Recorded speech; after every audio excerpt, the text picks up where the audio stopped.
I'm going to have to ask you to be a little patient with me this morning. I'm fighting a bad case of flu, but we hope that it'll work out all right. This morning we are dealing with one of the basic realities of life. We are celebrating the most important event in the development of the Christian faith.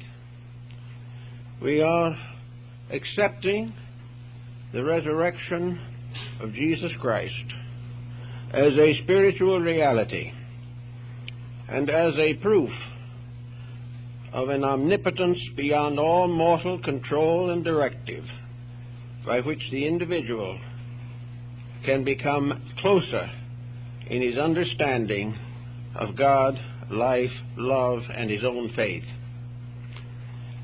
Actually, as Abraham Lincoln pointed out, the Bible is not only a great inspirational book for most people, it is also the most important book for the government of nations.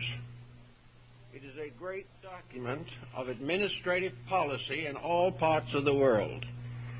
Now, this may have been generally overlooked, and it has been ignored for centuries, but the truth of the matter remains that the teachings in the Sermon on the Mount, the teachings at the Last Supper of Jesus, and the various sermons and talks that he gave along the roadway of Galilee, these are without question the most important foundations for an enduring society, individual or collective, personal or international. Today, over 2 billion persons are in one way or another celebrating this day, and probably 500 million more of other faiths but sympathetic to the ideas and message are joining in this ceremony. This ceremony of 2 billion dedicated persons arises from the life and teachings and labors of the man who said, "We are all brothers. Love one another." Now, the Christian faith has done just about everything it can do to promulgate or distribute the realization of it. But neither the faith nor its followers have been able to establish a culture based upon mutual respect, mutual kindness, mutual charity, and mutual love. A great teaching of cooperation is overshadowed by a vast world of competition. The good of the other person is now very secondary to the advancement of our own objectives. The human being is no longer his brother's friend. He is no longer supporting those around him in principles and integrities. He is placing profits above principles. And in so doing, and by this simple act, he has broken the law of God, Christ, and man. And as a result of that, we've had 5,000 years of misery, due largely to the fact that the human being simply does not have the strength of character to keep the rules that keep the peace. Now, the only law behind this that we can really feel or understand is something within ourselves. For long times, we have been trying to find definitions for the word love. There are thousands of definitions, religious, sociological, theological, philosophical, and even scientific. We have been trying to find out what love is. But we will never find it by trying to get a definition out of a book or something of that kind. The only way that honest, simple, genuine love can be transmitted is by experience, by the absolute fact of itself. Van Dyck and the other wise man summed it up rather beautifully in the words that who names it shall never find it, but who finds it will never need to name it. Love is an experience of consciousness, an experience in the soul of man. It is something that is a great releasing power against the tyranny of personal attitudes. It is placing something bigger than yourself in the foreground of your life. It is dedicating to your acts to projects, to purposes, to convictions that are of common good to all mankind. Love, therefore, suffereth long and is kind. But today, the average individual is not interested in suffering long for anything. And he is not too careful with his kindness if it is contrary to his objectives of the moment. That we have come so far, suffered so long, endured so many wars, and never discovered kindness in the relationships of nations is unbelievable. And it is still more unbelievable that millions of good people, kindly, well-intentioned, well-purposed in life, still have their hates, their fears, their doubts, their prejudices, and all the negative attitudes and opinions which separate humanity.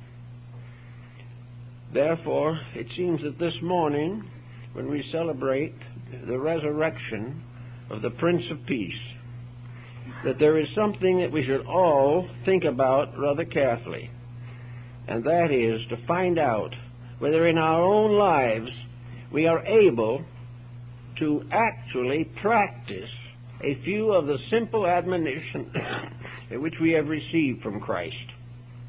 Are we able to be kind to each other? Are we able to forgive our enemies?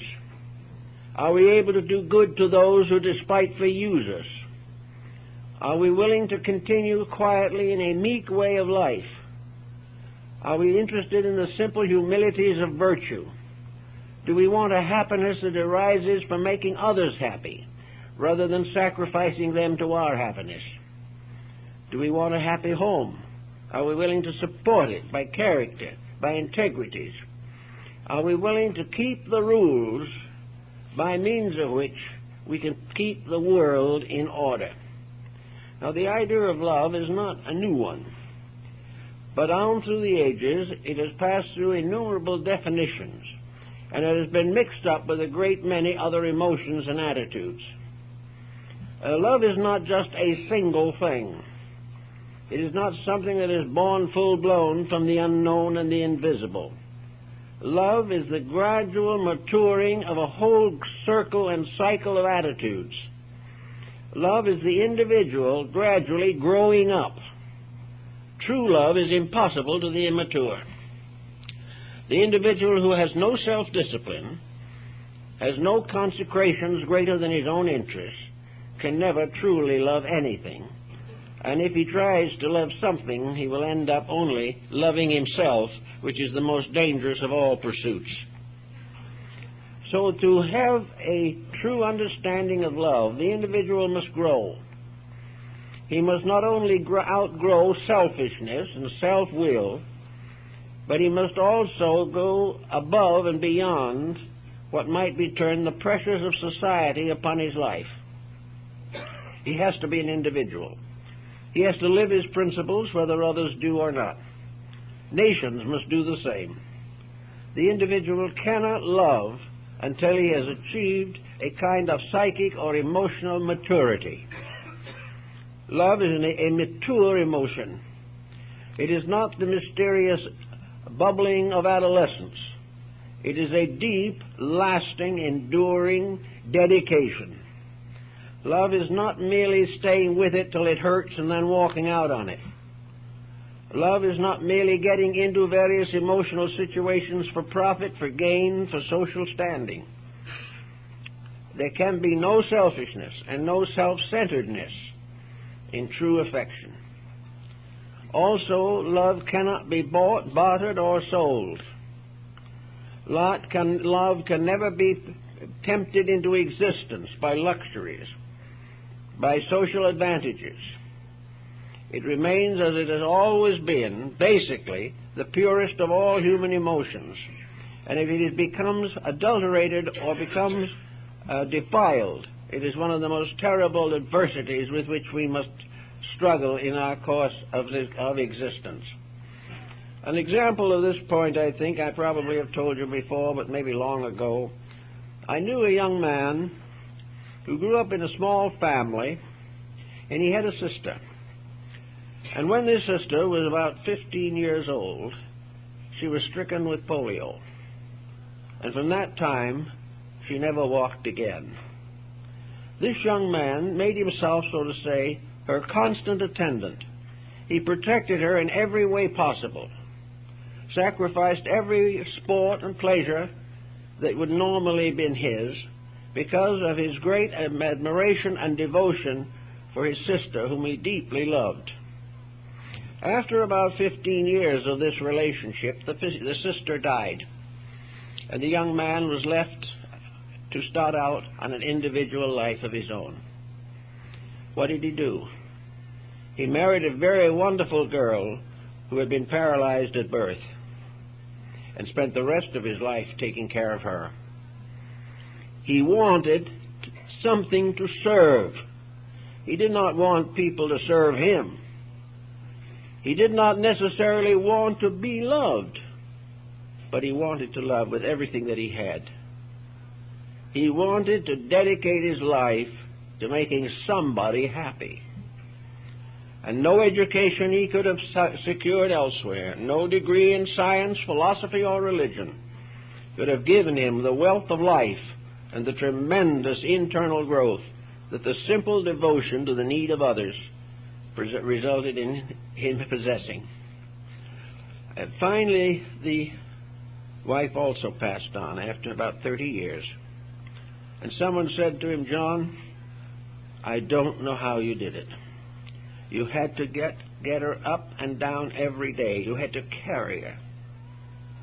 You had to come home from your work every noon and cook her lunch. She could do nothing. You had to watch her all night. For 30 years, it must have been a terrible strain on you." Well, he said, "It's no strain at all. I loved her." Now, this is the kind of love the world hasn't got anymore. But this is the kind of love we have to have in politics. We have to have it everywhere, or our civilization is simply going to pieces. It is necessary for the integrities in ourselves to save us. We must bring our own wisdom and our own insight to bear upon the problems of daily living. We have long worshipped by attending places of religious gathering. We have been baptized. We have taken communion. We have gone through certain sacraments, particularly in the Protestant communion, the sacrament of marriage. We have done all these things in the name of religion, in the name of a spiritual reality. I know years ago I performed a great many marriage ceremonies, and several times the young women particularly came to me beforehand and they said, "We need something. We could go to a justice of the peace, or we could go to some Orthodox source and have a traditional wedding. But to make a marriage a success, we have to remember something. We have to have felt within ourselves a dedication, a responsibility. We needed the will of God to move us down through the years, or we could not make it. We had to have something beautiful to think about when the going got rough." And so nearly always, those who were really anxious in having a true marriage wanted some type of religious experience in connection with it. They wanted the blessing of heaven upon themselves and their futures. They wanted the blessing of heaven upon their children when they came. And they wanted to grow old and quiet together under a blessed attachment which had been strengthened by a moral dedication. So in these days, we can go back to the Pharaoh Akhenaten, 1100 years before the beginning of the Christian era, and we can see this frail, sickly man who died of a broken heart. We can see him attempting to convey to Egypt the idea that humanity is a family, that everything about mankind is part of a family pattern in which all the members of the family are mutually desirous of contributing to the happiness of each other.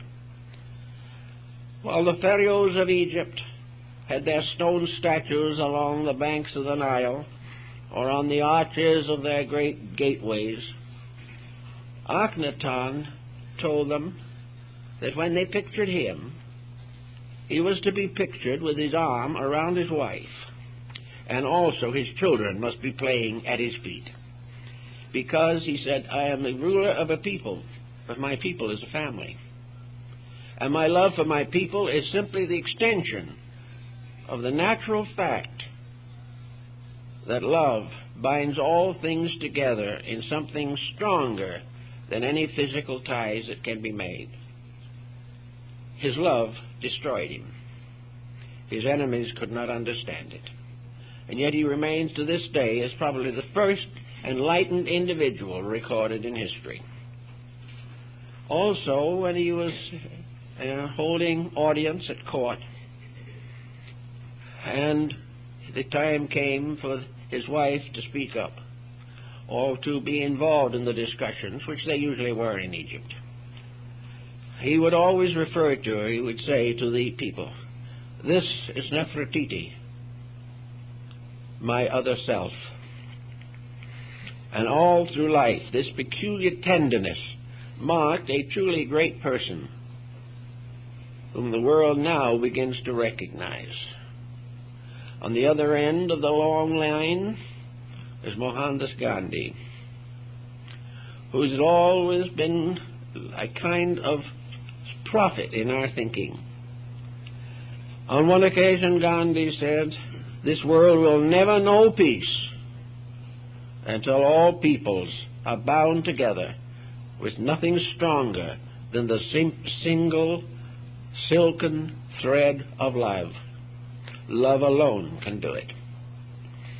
And today we honor one who we love and we believe we want to serve.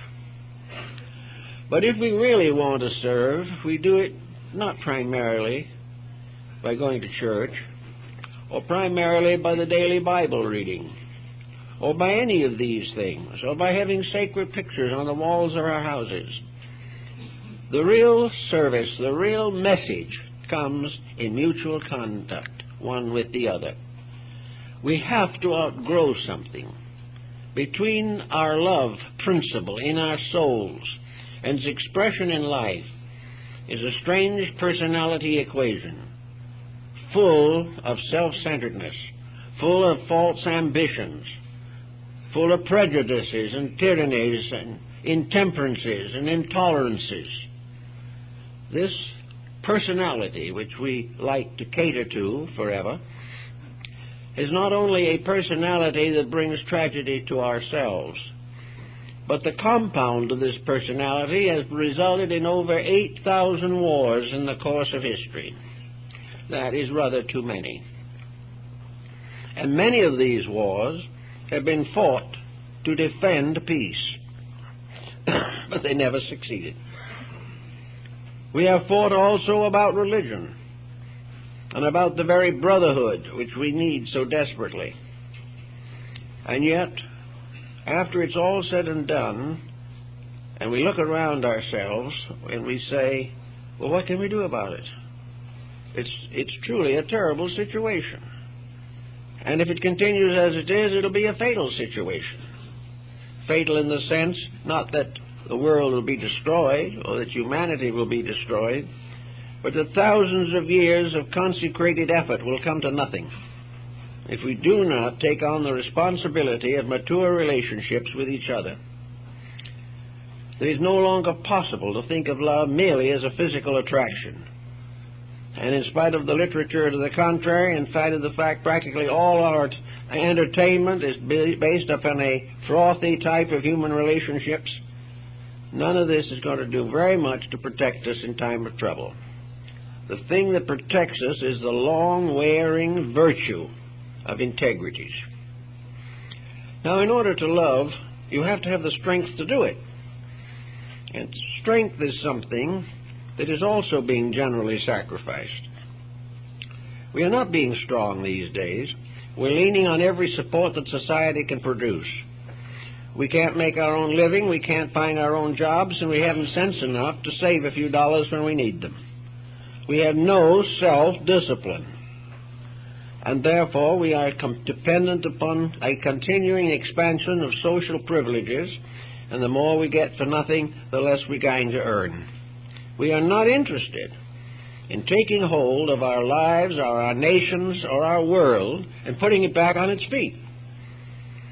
And no matter how much we pay for legislators to do it, they will not do it unless they have a greater insight than ourselves. And for the most part, this is not true. So, we have to get to work and do some of these things. Sort out the things in yourself that you have mistaken as sources of comfort, pleasure, or security to you. Find out why there is a certain strange fascination in hurting other people. Try to find out why sarcasm is a comforting type of emotion, when we should be weeding it out with every moment of our effort.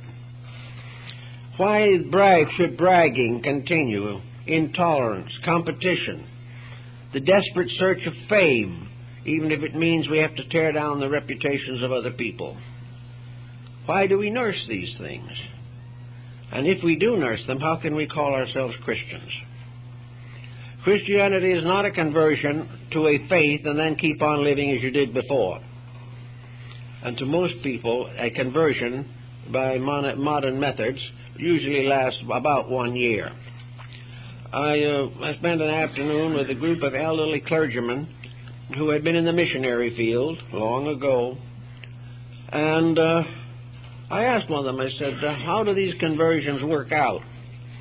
See, one of them said he'd saved about 500, another one said he'd saved about 5,000. It was quite competitive, by the way, for a Christian gathering.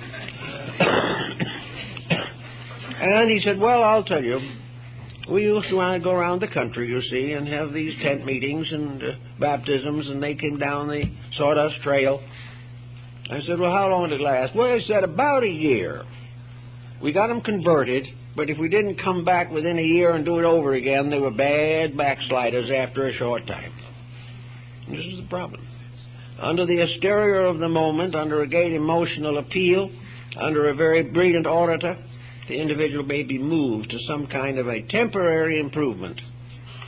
But when it comes to crossing his natural interest, making him do things he really doesn't want to do, his religion gradually fades away. We have today alcoholism in the great Christian world, something that should never have existed. Narcotics.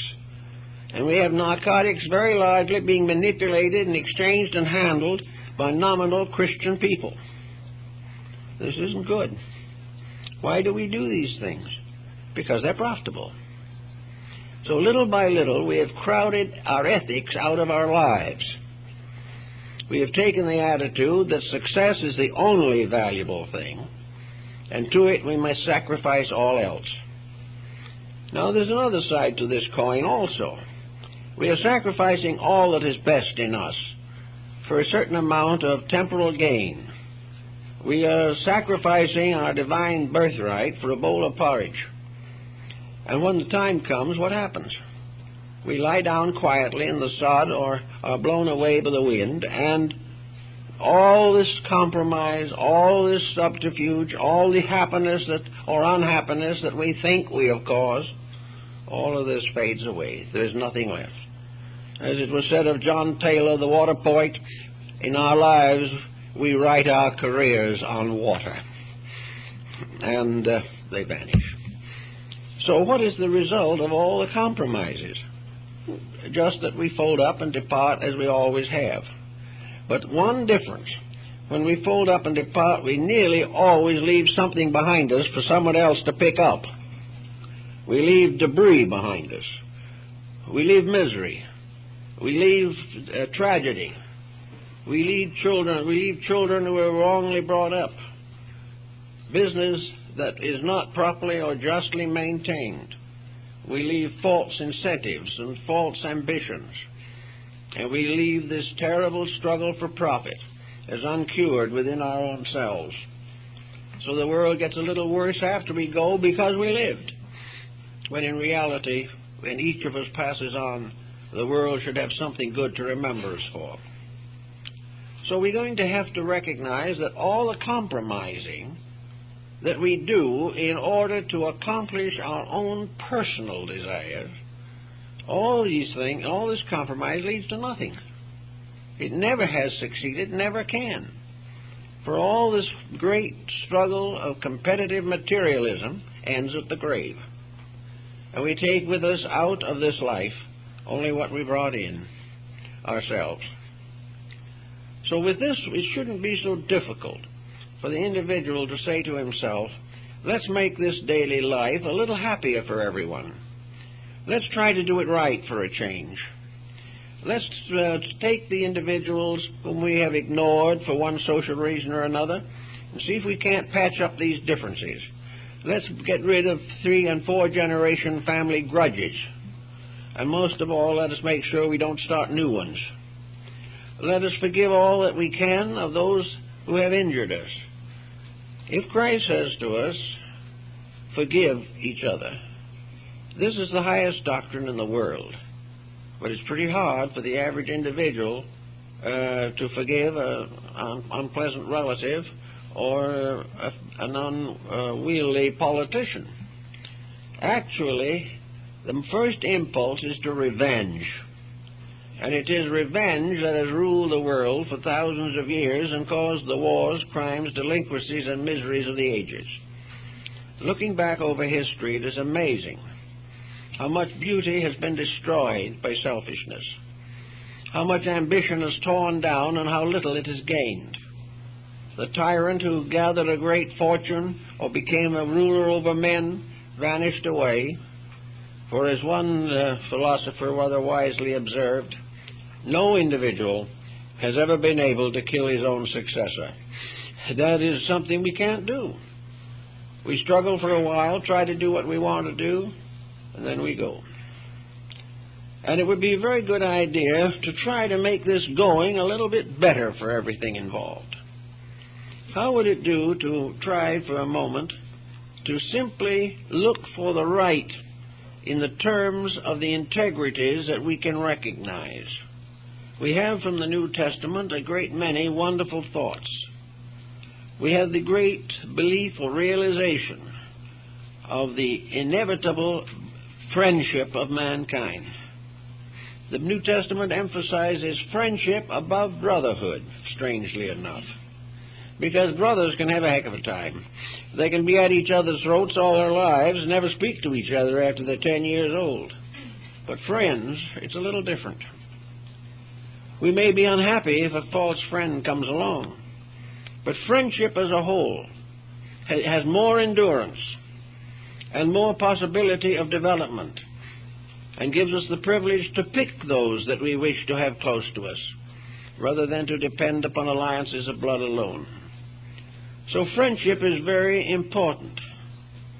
But in order to have a friend, you have to be a friend. And the having a friend is delightful, being a friend is a nuisance. And this type of thing is part of an immaturity that has been trained into us. A small child, 2 or 3 years old, doesn't seem to have any great difficulty in loving its mother, and she has no difficulty in loving it. She realizes the trust that the child has. She feels the tremendous responsibility of caring for that child. But as she gets older and the child gets older and the things change and break away, most of this noble nearness is lost. And each goes off into a way of their own, in a world in which love is not a dominant factor. Real love, apart from physical relationships, which are very impermanent, real love is rare. And it's not easy for a child to find an example or examples of individuals or societies or nations that really have sincere regards for each other. To find, when you go out into the world, that all the nice things you thought about are false, is a great disillusionment. Years ago, when I was young and in my prime, about 12 years old, I went to Sunday school. It was a more or less of a harrowing experience, I'll admit. But it had its advantages. And one of the observations or occurrences was that we followed the journeys of St. Paul with red tacks on a blackboard. And we found all the places where he was shipwrecked or where anything happened to him. And we learned how he was treated here and treated there. And we found out how he preached in Athens in the Acropolis, and also how he was shipwrecked on the island of Malta. All those things were part of a fascinating discussion that was very interesting. So I listened then with more interest to the 1st and 2nd Corinthians and found out some of the things that he had to say about life. How he definitely recommended that everybody forgive their enemies, how love suffereth long and is kind, and how it is most important, and how faith, hope, and love are very vital, and the greatest of them is love. All this was very inspiring, because we were having a little family difficulties at that time, so I thought I'd go home and take the glad tidings that the relatives who have been combating each other for about 100 years would have an opportunity to understand the full implication of St. Paul's message. After I got home, I learned that they had taken on the full implication of my insubordination. And from that time on, we went on speaking terms for a long time.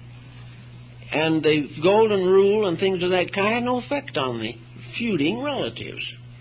They didn't care anything about what St. Paul said or what St. John said. And his question if they'd said believed anything if God had spoken in person, because they had unfinished business. There were still a few unpleasant things they could do while they were still in this world. Now, this is unfortunately too common. It may not be quite as outstanding as some of my examples, but the same principle follows. How many people who say, especially in mysticism and in the higher esoteric phases of religion, can they say that they have no prejudices? How many people can listen to a news report without castigating someone whom they know nothing about? How many people are able to daily live in harmony and in charity and accept the shortcomings of each other with a good grace? How many people, if they receive an unpleasant statement, can accept it without returning it? All these little daily things, the aggravations of life, are completely contrary to what we might call a good Christian existence. Now people will say they can't do it because they can't afford to. They cannot be right because they cannot afford to. But for the most part, the virtues that we need to cultivate for our own security do not in any way interfere with the normal relationships of life. They do not say that we cannot have friends or that we cannot pick them. They do not say that we must become paupers and go out with a begging bowl. What they tell us is that we must live according to the Christian idea. That we must live with love in our hearts, kindness in our manner and demean. That we must do things gently and lovingly, and try in every way possible to return good for evil. If we can do this, many of our problems will solve themselves. Otherwise, they won't. And also, in the world, they will not solve themselves unless we solve them. So we have now, on this Easter Sunday, a time of reflection, to settle down and think about things, to decide, if possible, a new birth of the Spirit in us, that the love in our own hearts will also rise from the darkness of doubt and futility, and that we will each of us, in one way or another, and as much as possible, proceed to build a career upon the Sermon on the Mount, that we shall definitely do these things which are now considered to be more or less ridiculous.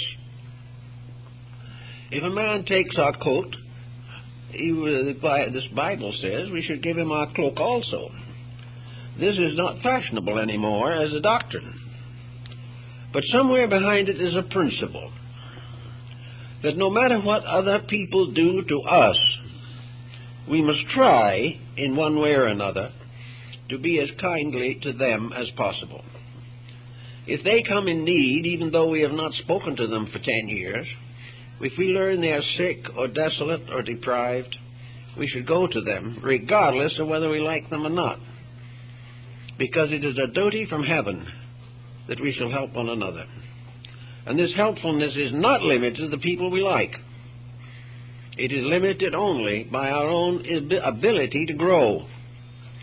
And I've known several cases where an individual stepping in an emergency in a family which had forgotten him, won back the whole family. And they became friendly on a basis of integrity that had never been known before. As long as we have these little problems, let's try to think as St. Francis de Assisi thought. He was probably one of the greatest of the Christian mystics. And mysticism is based entirely upon the concept of man's internal experience of the love of God. The individual in whose heart mercy is dominant, who is by nature gentle, by disposition tolerant, and also adds to this a spirit of worship, a desire to truly know his God, try to obey the higher laws of life, and to serve his fellow creature as generously and lovingly as possible. This mystic begins to experience true love within himself. The love that St. Francis found extended far beyond even human relationships. He spoke of his little brothers, the animals and the beasts. He spoke about all the planets and all of the flowers growing in the fields. They were all his children. They were all his relatives. They were all part of his life. And in honor of him now in many countries, animals are baptized or blessed in the course of Christian worship. And it was a good idea. It would be more blessed if more were blessed. Because actually, most of the things that we do badly, whether we know it or not, are hurting us. When we think we have outgrown something, or through a materialistic allegiance have become too sophisticated to pay any attention to simple things, we find ourselves in a very difficult situation. Actually, the blessing of the animals and the birds and the fishes, all of this is good, because it helps us to understand the sacredness of life, and will help us perhaps not to profane it as we have in the past. In Japan, in the little town of Nara, there is the Sarasawa Pond, a little pond about 300 or 400 feet across. And here, each day, children come with little bowls, glass bowls, with a goldfish in them. And the family is there, the relatives, the grandparents, the aunts, nieces, and relations in general, and very often the temple priest, who is also very much concerned in this important undertaking. And the little toddler, who is 4 or 5 years old, has this little glass bowl in his hands, walks to the edge of the pond and dips the bowl in the water and lets the fish escape. He has therefore liberated a fish. Now, in order to liberate the fish, he had to earn the money to buy the fish. So he worked hard, and after a while, he was able to put together, maybe with friendly family help, the necessary means to buy a little fish about this long. As soon as he had it, a great sorrow came to him. Fish do not want to be in little bowls like that. Fish want to go back to the ocean from which they came, or to the water, or the streams, or the rivers. And so he couldn't be happy with the little fish, because he had made a prisoner of it. So there came the great day of resolution, and he and the family went to the side of the pond and returned the fish to the water. This was the perfect gift. This was the perfect pleasure that he had secured, not in having, but in releasing. Now, this is a practice that has been practiced in those areas for thousands of years, and it involves several other creatures. When General Grant monument in Tokyo was built a number of years ago and dedicated to General Grant, the dedication consisted of liberating birds. All the birds were set free to honor this occasion. It was no question at all about serving them up for dinner. It was a question of releasing them back into the world to which they came. When the first American Consul General came to Japan, he demanded beef. At that time, the Japanese were vegetarian people. So it was a consternation. And, of course, everyone who had a cow or anything of that kind hid it immediately or sent it up into the mountains where it couldn't be found. But finally they got a renegade of some kind, backslider from their own beliefs, who sold them a cow.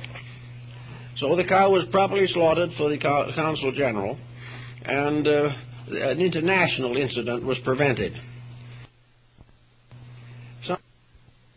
Some years later, a monument was dedicated on the site where the cow was killed.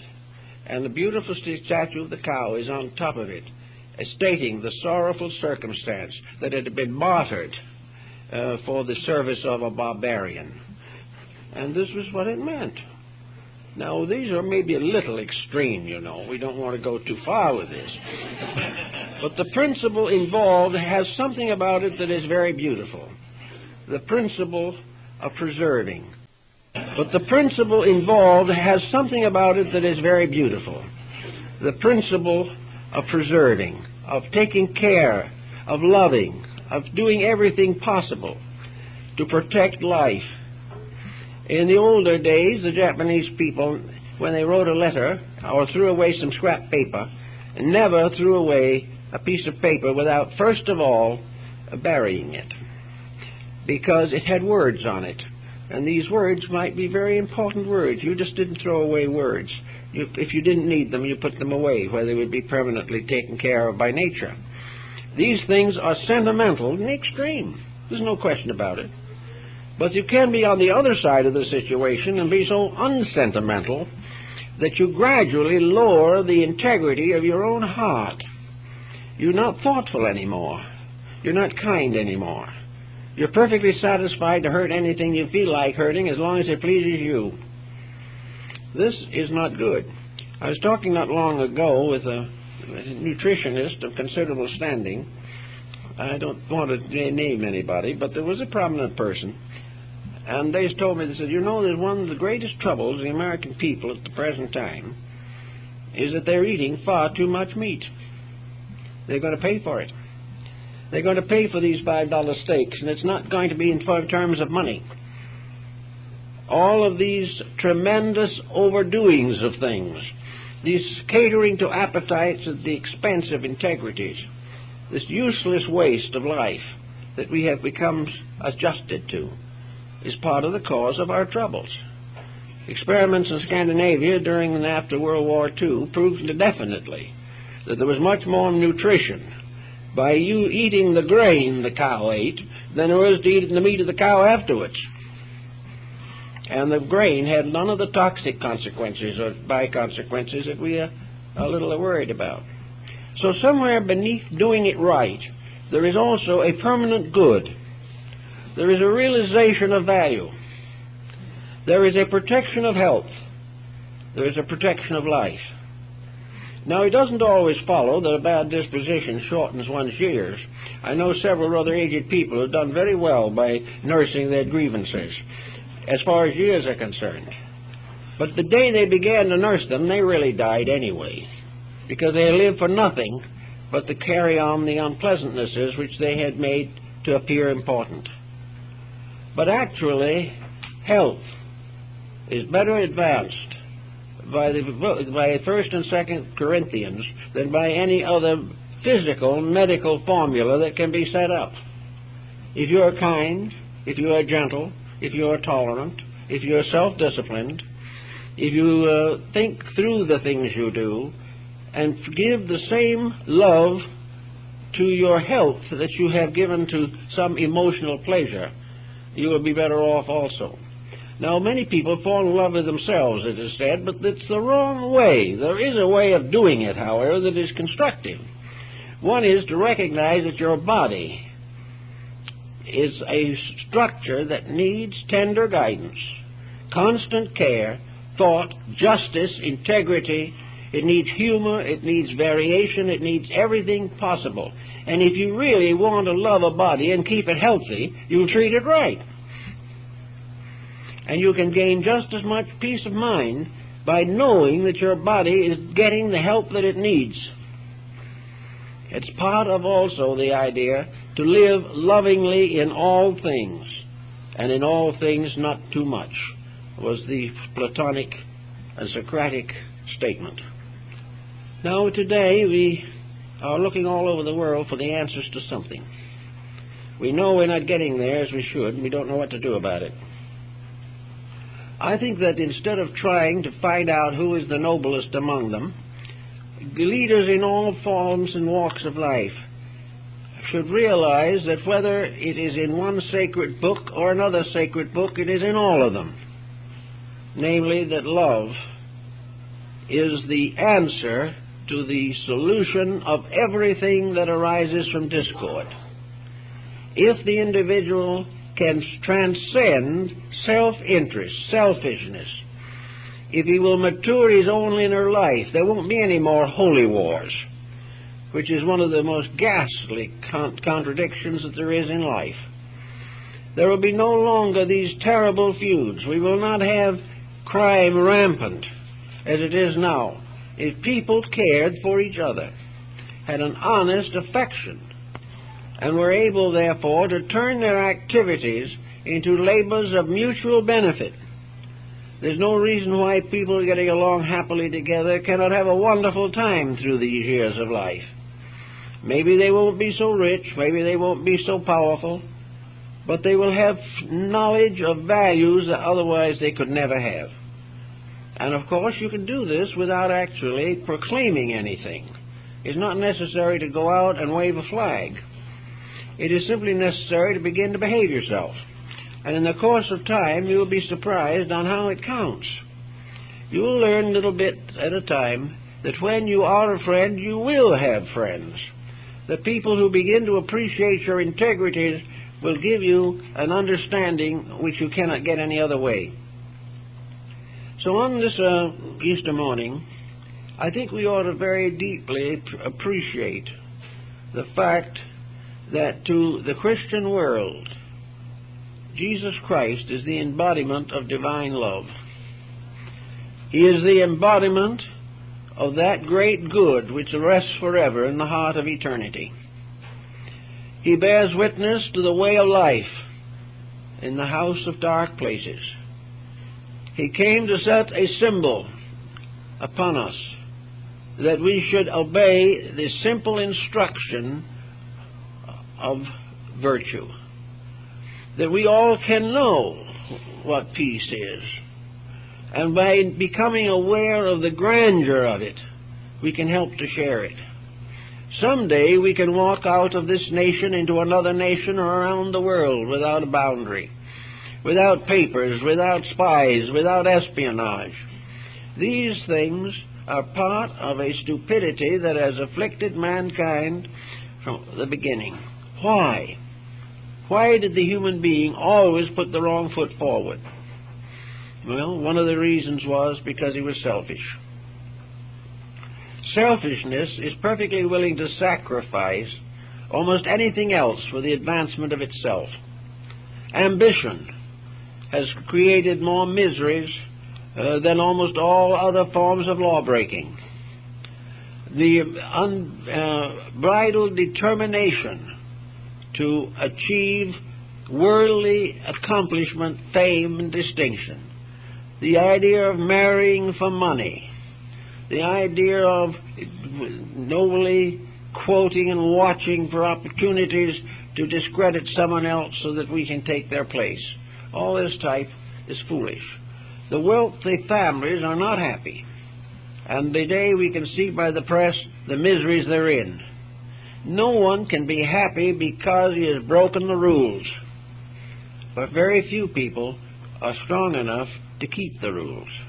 Now there's another side also to this problem, and that is, how are we going to escape the pressures around us? A great many people have always decided the fight was too hard, so they have retired from the world. They have taken on sacred orders. They have departed into distant places. They have built hermitages on the tops of mountains. They have decided to renounce mankind because they can't live with it any longer. So they go off by themselves, and this again is a complete mistake. No individual can become more proficient in the realization of the divine plan for man. No one can become more proficient unless he is in there fighting. Fighting in a sense of living from day to day, keeping the faith, keeping the truth in the presence of adversity and animosities. Staying with it. Because it is only by staying with it that we grow. It is only then when we are tempted to do wrong that our virtues are worth anything. To run away from temptation is not to be strong, it's to be very weak. But to stay where we are, in the place where we are, and take on the job the best we can, has its rewards. Now, a person is not expected to make a complete change of everything that they are. But we can, I think, do a great deal of good every day by trying in simple ways to cultivate a few constructive attitudes and relationships. One common thing we should all think about is to try and find how to bring children and parents into closer understanding, how to find out the principles upon which mutual respect can be built. To do this may take quite a bit of thought, particularly if it has been delayed until wrong foundations are deeply laid. But anywhere around us, where there is an animosity, an antagonism, wherever there's a prejudice or conceit, we can go to work on it. We can determine to the best of our ability that we are going to become truly a religious people. For as we find in the Bible, if you love me, keep my commandments. Many people say they love God or love Christ, but they do not keep the commandments. Now, if these commandments were a bunch of superstitions, as lots of people would like to think they are, it would all be different. But no one has ever proven that the commandments as given by Jesus are superstitions. No one has ever been able to prove that the world can gain anything by breaking them. But there are many ways of proving beyond doubt that we can gain tremendously by keeping them. Whether they were devised by some mortal in ancient times, or whether they came directly from heaven, is not important. They are the basis of a conduct by which we can survive. They are the basis of relationships which are necessary to our own well-being. Therefore, they are worth thinking about. We know that we can, with effort, make changes in ourselves. So, let us think now, not of what heaven can do for us, but what we can do to advance truth in our own lives. Advance beauty and integrity. Advance common affection and regard. Know the neighbors. Know the friends. Try to understand people in trouble. And if there is spare time, nothing to do, don't waste it. Try to use it for the common good. Many people today would be far happier and wiser and better if they'd cut down the television program and donate time and energy to constructive philanthropies. This business of constantly pleasing ourselves, thoughtless of the effect of others, or by simply believing that we give $1, that takes care of everything. The gift without the giver is bad. The entire problem of life is to gradually release, in a sense, the Christ quality through ourselves. The Christ in you, the hope of glory. the Christian principles being lived by each of us in our daily life, these, when they flow from us, become virtually a second coming.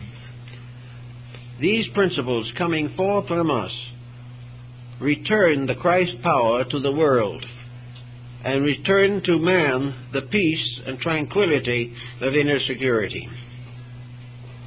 Therefore, it is very important to try to find some way the presence of God, to practice the presence of God, to live every day not in a smug theological way. We don't even have to think of it that way. Instead of thinking of it's going to make us theologians, let us thus say it's going to make us better parents, better husbands and wives, and better citizens of the community. We don't have to hang any theological tassels on it. All we have to say is that it's common sense, and that common sense just happens to correspond instructively with the way of God. Because after all, we are part of a universe that is run by common sense, and we are the weak spots in the link, and we have to do something to take care of this. After all, this is not making a theologian out of us simply because we're honest. It simply makes a decent human being out of us. And out of the cultivation of those gentle virtues which make possible true love, we are also keeping faith with the great principles of integrity which support our world. It is very important, therefore, that we do find out a little more about love. The Neoplatonists of Alexandria also developed a code or a creed of how to understand love. They had all kinds of love listed and tried to understand it. And they made a kind of an order out of it, a sort of a scale. And then at the top of the scale, they put love of God. This being the supreme adoration, the highest possible attitude of human consciousness toward reality. This was a tremendous upsurge of love, of veneration, of adoration to that eternal power upon which we are all dependent for our existence. The one power that is the parent of all that lives, and has always been and always will be the benevolent parent, except that we do not recognize or keep the rules of that benevolence. The second on the line of love was veneration for the saints and sages, for those who by one power or another had dedicated their lives to the instruction of their fellow men, who had unselfishly taught the very truths and principles that are essential. Some of these were persecuted, some of them were martyred, but they are the heroes of the world, the greatest of all human beings. Therefore, we have a proper reason to respect them, to admire them, to venerate them, and to consider with gratitude their presence in our world. Therefore, another factor in love is gratitude. The ungrateful lover is in a bad way. The third level, of course, was a little different type of thing, but the same thing, and that is the love that we bestow upon all kinds of things in nature. The love we have for the sky and the earth, that enables us to go out as Lao Tzu did in China and sit under a tree on the bank of a little river and there commune with the infinite. The love that steps out of itself is to embrace all these natural things. Gratitude for the wonderful privileges of existence. Gratitude for the sunsets and the sunrise. Gratitude for the fecundity of the earth, for all the benefits we enjoy. This is a gratitude which makes us always in debt to the universe to which we belong. A debt which we must pay by service, by integrity, by idealism. Now, the next level of affections dealt with more or less political subjects. The love of humanity comes first. the fact that basically, regardless of how impossible they are, we love them all. There is great love underneath. We do not excuse the spoilage, but we seek under it for those little human beings who are suffering from their own mistakes, often without knowing why, often without understanding the very destiny that they have brought upon themselves. We love them all, we want to help them, and we wish them well. The next one, of course, is one more common to us, the love of nation or race, the great tree to which we personally belong, the branch of life which is our own. We have a certain love for our own culture, our own arts, our own sciences, our own heroes. We believe in the integrity of our own peoples, and there is a certain inevitable veneration for the background of our own personal lives, so that becomes the second. The next one is the natural love for family and all that it represents. We recognize the integrity of the pattern we have set up, and will do everything possible to make it a success. And to make it a success, we must honestly love the members of that family and place their happiness, security, and well-being above the gratification of our own appetites. We can never do anything for our own benefit that is hurtful to another if we love them. If we can perform the hurtful act, it is because we do not love. Then there is also the love of other kingdoms in nature, of birds and beasts and flowers.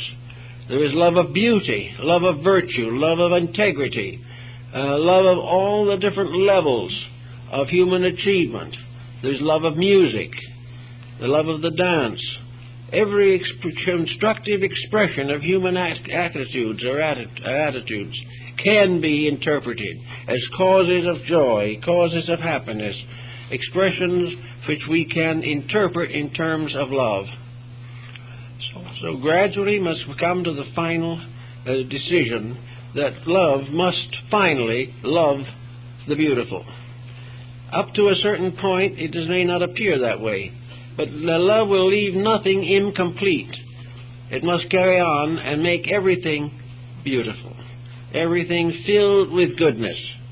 Love takes the imperfect and inspires it to greater perfections, but never by means of positive or intolerant indoctrinations. The actual fact is, as the poets have found long ago, that there is no real need, really, for a special education in selecting objects for devotion.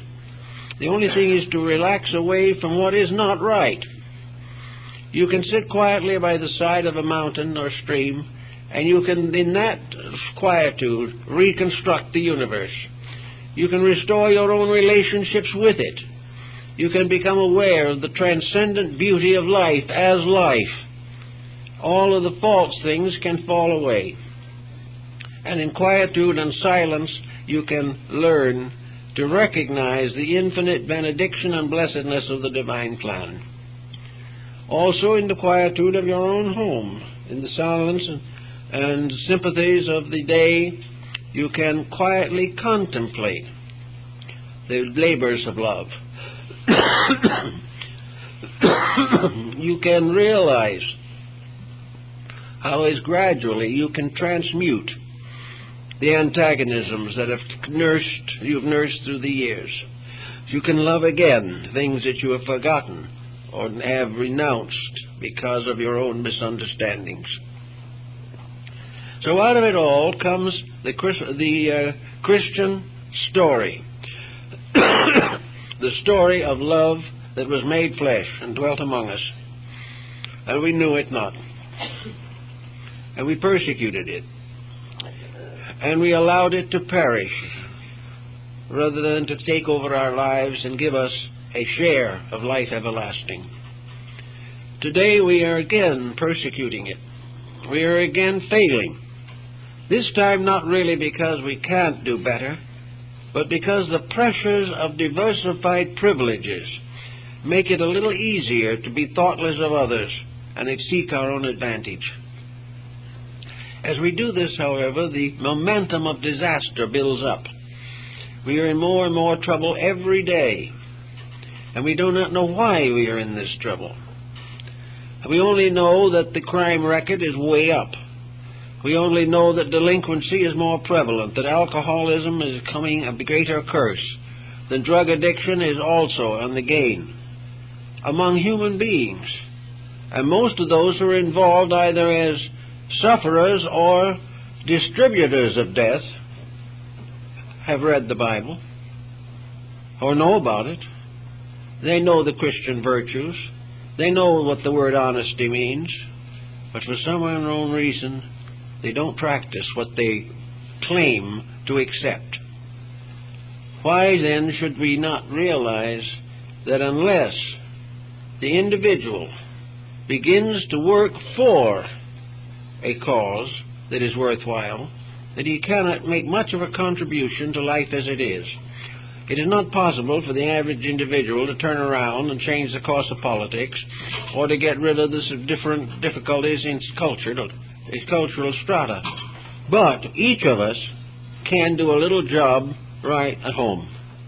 Each of us can finally decide that we will have peace in our intimate circles of acquaintances, that we will live together in peace, not because it is a great effort, not because we're going to frustrate our every instinct and become hopeless neurotics because we try to be peaceful, but because peace is the natural state of the human soul. Peace within the individual is the secret of security in the outer part of him. If his inner life is deformed by all kinds of antagonisms, antipathies, and appetites, he cannot be well, he cannot be happy, he cannot think clearly, he cannot do a good day's work, and he can't keep a job. All of these things work together to the simple recognition that blessed are the meek, for they shall inherit the earth. Blessed are they that hunger and thirst after righteousness, for they shall be filled. The great blessings of life come to those who weigh and carefully consider the quiet acceptance of the Christ principle, of the continuous effort not only to be Christ-like, which means to be Christian, but also to realize that there is a little Christ in each of us that can also go out and reach to those who are a little more needy even than ourselves. The life of Christ is a life of unselfish service, of dedication to principles, and of the gradual uniting of all differences and all antagonisms. The life of Christ is a life of peace in the light of God. It is man finally making peace with the universe to which he belongs, a peace that will bring him in safety through the orbits of the stars and the planets and out into space. Everywhere in space there is great peace, great silence, great and eternal order. Everywhere in the smallest things there are mathematical sequences. There is order, discipline, and law. And the greatest of all the laws is the law of love. For it is this law by which all things are transformed. It is the great alchemical transformer. It is the mystery of the elixir of life and the powder of projection. For love takes the commonplace and transforms it into precious metal. It takes the common occurrence and the common experience and makes it sacred. It takes the daily life, which apparently is mediocre, and makes it a brilliant and marvelous experience of the Spirit. Wherever love comes, it brings with it life. When it departs, life goes with it. So in these difficult times, love must be interpreted, not in terms of personal satisfaction or emotional success, not in terms of passion, not in terms of anger, not in terms of lust, but in terms of unselfish dedication to the good of others. Any other form of love is in vain. But if this first dedication is given, then all other forms of affection are ennobled, made more beautiful, made greater, and more necessary to our daily lives. It is up to each individual, therefore, to try to do something to make himself stronger and wiser and better. So I think the transmuting power, the wonderful transmutation of love, is something that we should all really think about. The alchemists were supposed to be in search of the elixir of life, and it is probably true that a true love, bringing with it discipline and proper ordering of life, can extend years tremendously. Another thing, an individual can live longer if he is not thinking about himself. If he is at a job that is important to him, he will live till it is finished.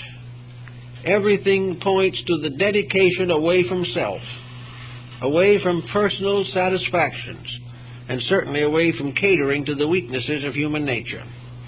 It will not be possible to correct all these weaknesses at once, or maybe for a long time, but we can start a little. We can plant the seed of piety, the mustard seed of the scriptural parable. And by planting this mustard seed, it will grow into a great tree. And the individual who plants within himself the seed of devotion, who really allows love to become part of his life, if he allows this power that is forever knocking at the door to come in, and he finds in his own heart a little germ of love, a little seed of a greater and more beautiful relationship with life, he can build it until it becomes a magnificent part of his complete personality. Also, there is every reason to assume, from what we know, that he can take this with him, that when he goes into the other life beyond, the love that he has here will continue to lead and guide him. For the person who loves God, loves nature, loves his fellow man, loves his world, and respects himself, there is very little problem of purgatory or any other unpleasant post-worldly condition. If the person has lived a comparatively constructive life and has done the best he could to make his life useful rather than so-called successful in terms of wealth, if he is living the principles, he can face the future with just as much peace of heart and soul. For the love that he has used in this world will go to with him, and as Walt Whitman tells us in one of his poems, that actually love loves death, and by so doing it has a victory over it forever. That death itself can be loved because of the tremendous opportunities it confers, but most people only fear it. So everywhere the virtue is important. Your Indian mystics and sages also were very much indebted to the love principle for their wisdom. They used it largely in their meditative and contemplative exercises. One of the things that they did was to try to create the transcendent being within themselves. Knowing what they are and what they do in daily life, they chose to meditate upon the fact that within themselves is another being, a being which they can visualize, that they can create by visualization, that they can actually put together by their own thoughts and their own dedications. They can visualize inwardly a beautiful transcendent being which is themselves. That this transcendent being is godlike in all its parts, because it is God. That this transcendent being lives only to do good, to achieve all that is possible for the good of mankind. And that the message of this transcendent being is, don't think about yourself. Don't try to be good. Don't try to be wise. Rather, try to love and to serve and to be grateful. And gradually the transcendent being takes over, and the individual finds that this soul power within himself, which is now locked within him, can become the ruler of his life. And when soul takes victory over matter, that you have the beginning of immortality. All the good works of man have to be blessed by the simple fact that man has kept faith, that he has kept the principles of religion, that he has used them in daily construction of worldly problems the daily interpretation of the commonplace, but in so doing has continued to build within himself the over-self, that is mysterious and wonderful power, which is the power of soul over body. This type of realization is really the height of Christianity.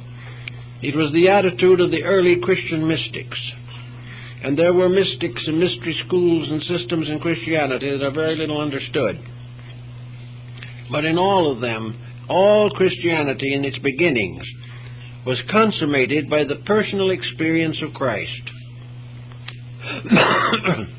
The believer had to achieve that calmness, that quietude, that peace, that true spirit of reverence, that wonderful acceptance of the divine will. And that became the basis of the mystical experience. And the mystical experience was the only definition of love that we have ever been able to formulate that had much meaning. It was the mere fact that the individual suddenly felt himself picked up into a marvelous union in which he became again like the small babe who was perfectly happy, perfectly confident, at peace, and completely strong, held in the arms of its mother. That there was no arbitrary motives, no ulterior thoughts. The little child reached out its hands in pure and simple love, and with a strange feeling, intuitive, that this love would be returned. And this is what mysticism really was. It was the child heart in man reaching out to the eternal parent with complete certainty that that parent can never fail. This is the type of thing that is we call childlike, but it is probably far more mature than anything we know. And at this time, we all need to find some source of good. And the source of good can be a dedication. It can be a determination to come a little nearer to the mystery of love by weeding out, one by one, attitudes that are not loving, attitudes that are not kind, attitudes that are not beautiful. If we can do these things, we not only fulfill our destiny, but we are Christians. And until this happens, we are somewhere on the outside looking through the bars at something that we have forbidden ourselves the right to experience. So on this occasion of Easter, as a part of our divine year, so to say, we have a new birth of the Spirit in ourselves. We have the resurrection and the proof, the eternal proof, that there is in man the power to redeem him. And that power to redeem man in man is God. And that this power is in all of us. And when we are tired of being sick, tired of being miserable, tired of being cruel, we have always the perfect right to express through ourselves the healing grace of God. We can be agents of the release of the divine through our own natures. This is something we should all work towards. We won't all make it right away, but we can all try. And the first effort will be just a little more peace, a little better understanding, more friendship, less worry, less fear, and most of all, a greater sense of belonging to a divine plan by which we were fashioned, by which we will be perfected, and that we are beginning to walk along the road that leads back to the divinity from which we came. If we keep these thoughts in mind, we will not only be good Christians, and better Christians at least, but also we will be better people, just better human beings, better able to solve the very pressing material problems of existence. For the victory of spirit over matter is the victory of solution over problem. And the victory of soul over body is the victory of truth over error. These things can be worked for, and if we work with them carefully, we will be well rewarded. In the meantime, have a happy Easter.